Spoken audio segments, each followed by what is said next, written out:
दिवस की बहुत बहुत शुभकामनाएं।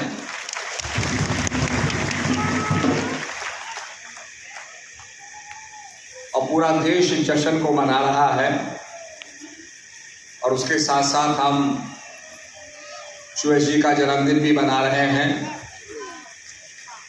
कि आज वो धराधाम पर आए और कई देशों के अंदर कई प्रेमी विदेशों में भी इसी कार्यक्रम को मना रहे हैं। तो हमारे लिए बड़े हर्ष का विषय है और हम श्री महाराज जी से और जगत जननी माता जी से प्रार्थना करते हैं कि उनका जीवन यशस्वी हो, दीर्घजीवी हो और अध्यात्म के जरिए अपने देश की सेवा करें।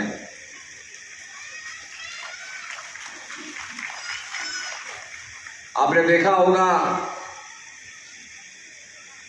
कि पहले से हम लोग आर्थिक रूप से संपन्न हुए हैं, शिक्षा के बड़े बड़े केंद्र बन गए, डिग्रियां प्राप्त कर रहे हैं लोग।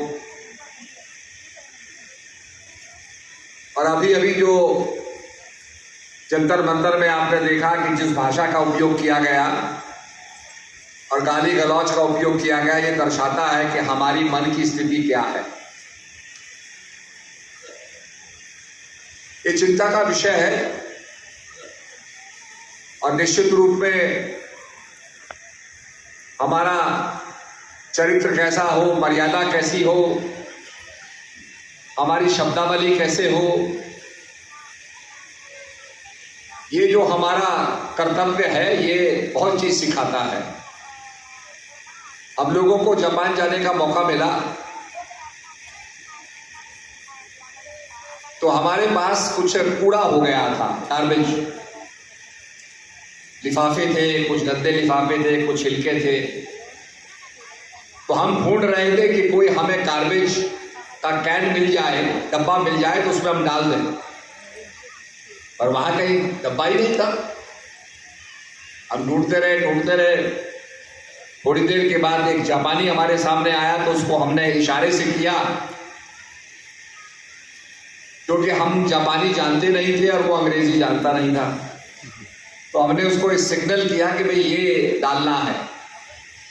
तो उसने कहा आप किसी चाय की दुकान, किसी कैफेटेरिया में जाओ, वहां पर आपको ये गार्बेज बॉक्स मिलेगा। अब वो सब चीजें तो जापानी में लिखी हुई हैं। तो उसने कहा आप नहीं समझ पाओगे, मेरे साथ चलो। तो हमको लेकर के चाय की दुकान में ले गया, कैफेटेरिया में ले गया, वहां दिखाया कि साहब ये डब्बा है, इस पे डालो। तो ये एक देश की भावना होती है और जितनी विनम्रता हमने उनमें देखी, जापानीज में देखी, आपस में सत्कार करने की बात, झुक करके अभिवादन करने की बात, ये आपको अन्यत्र नहीं मिलेगी। इसीलिए हमारे शास्त्रों में भी कहा है मीठा बोलो, तो मीठा बोलो, सत्य बोलो पर मीठा बोलो, ताकि लोगों को कर्णप्रिय हो। और ये सब चीजें इसलिए हो रही हैं, फ्रस्ट्रेशन पैदा हो गया लोगों में, फ्रस्ट्रेशन के जरिए जो है अशांति पैदा हो गई है। इस प्रकार की जो भावना है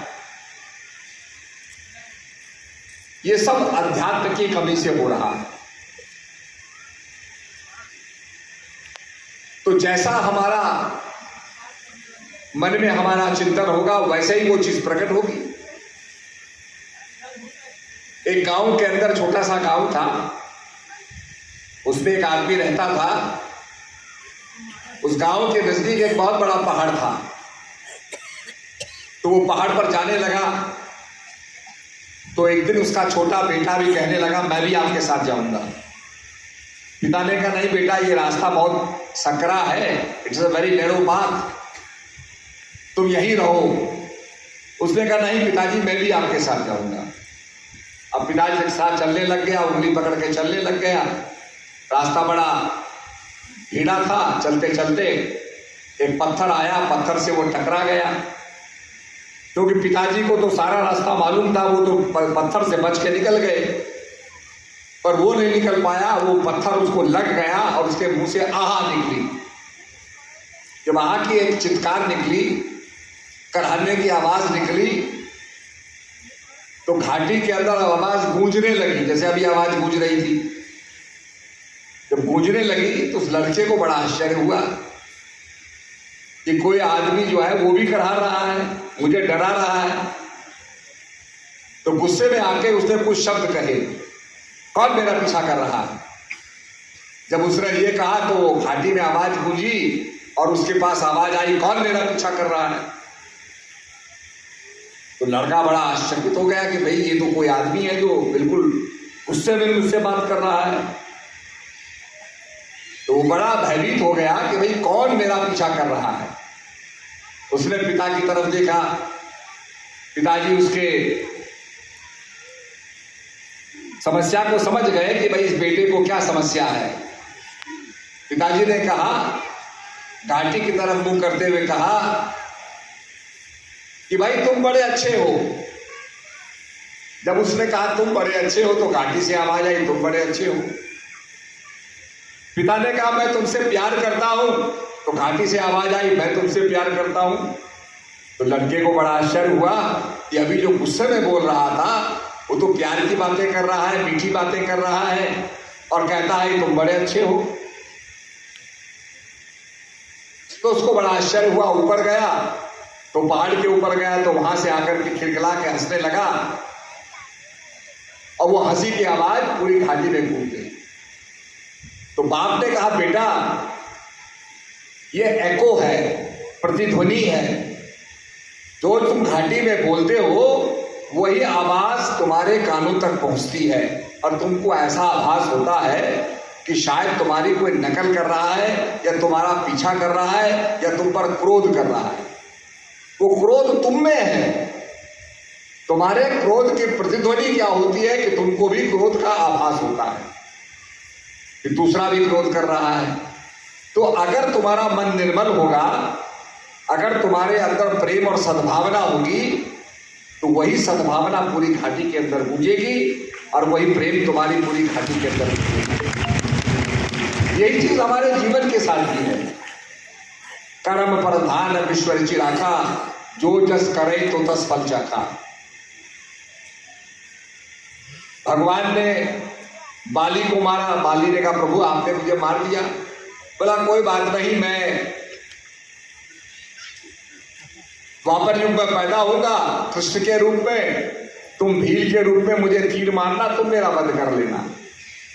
तो वही जो भील होता है, बाली भील के रूप में आकर के तीर मारते हैं और भगवान के तलवे में तीर मारते हैं और भगवान अपना प्राणांत करते हैं। ऐसे कई उदाहरण हैं। राजा दशरथ ने श्रवण कुमार को मारा, माता पिता ने आशीर्वाद ये श्राप दिया कि भाई जिस व्यथा को, जिस व्याकुलता को, जिस विषय को हम सह रहे हैं तुम भी पुत्र वियोग में मारे जाओगे, हम भी प्राणांत कर रहे हैं।